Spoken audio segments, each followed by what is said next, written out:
This is Walampong Station,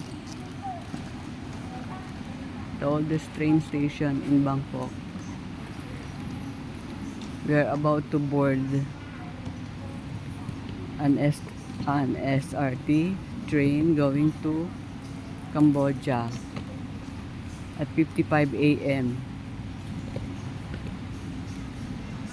So excited about it. Gusto makita yung mga Bangkok Railway Station, Walampong.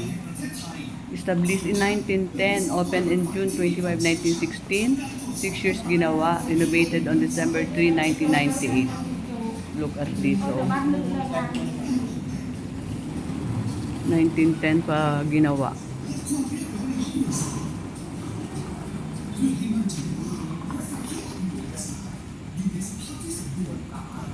Bangkok.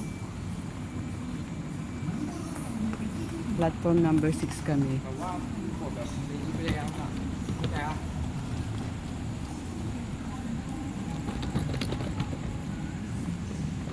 Good morning. Ito na ang train namin.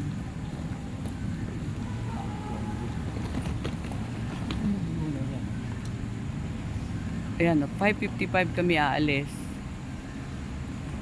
Papunta kami Ban Klong Lok. Border yun ng Thailand and Cambodia. Ayan na, oh. I'm so excited. Mag-travel din kayo ng ganito. The last time I went to Cambodia was in 2012. First time ko mag-travel abroad. At nag-ride kami din ng train ng ganito from Hanoi to Ho Chi Minh City for more than 30 hours. Gusto maulit-ulit yun. Pero ito 6 hours yata lang.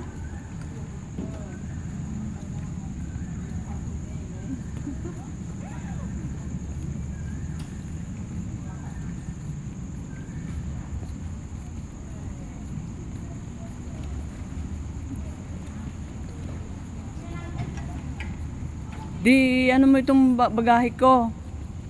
De, iakyat mo yung bagahe ko.